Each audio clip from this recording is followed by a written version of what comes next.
Hey guys, Ziamaro here. Today I'm doing something a little bit different. This is a free-to-play game that's just come out on Steam. It's been in early access for a bit, but I've only recently got into it. It's called Gear Up.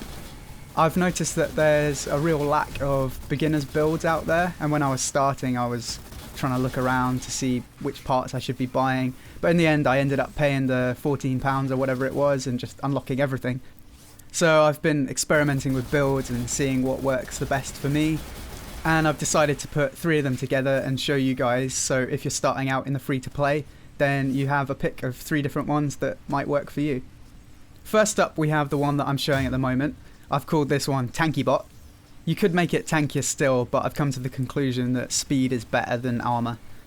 First of all we have the assault hull, which has good armor and it's still quite light. The shark turret, which is a very popular one. Then we have the minor propulsion, which for this weight is probably the best. I've gone with the machine gun for the weapon. However, the harpoon does actually do better DPS, so if you prefer that, then go for that. For the supports, I've gone for 2 miniguns. Again, you could go for the spears if you want to go with spears instead, but machine guns is just my preference.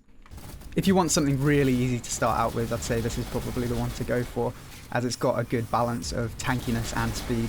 Next up, we've got my personal favourite, which I've called Speedy Bop. This one has the fastest wheels in the game, but it still packs a serious punch.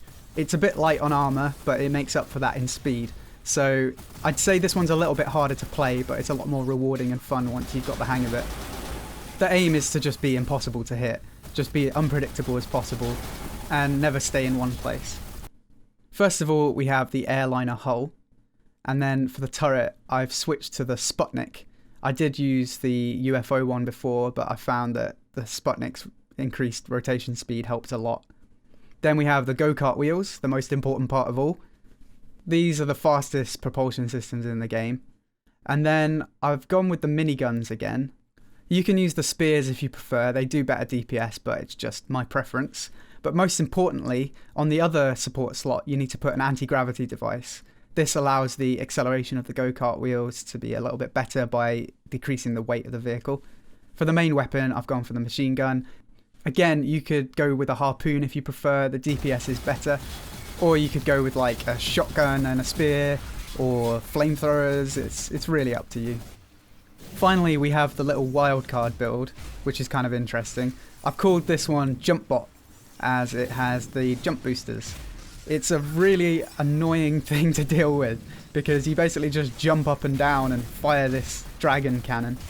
I've also tried it with a shotgun or a heavy cannon, but I find the dragon cannon works quite well for the jumping. Just like the Speedy Bot, it's quite low on armor, but it makes up for it with speed and maneuverability. And another benefit of this one is because it has the vintage jets, it can fly over the water like this, and it makes it quite easy to escape from foes on water maps. I've used the airliner hull because it's nice and light, then the UFO turret. For the propulsion, I've used the vintage jets. You can use a few other propulsion systems, but I find vintage jets work best for this build. And then for the weapon, I've used the dragon cannon.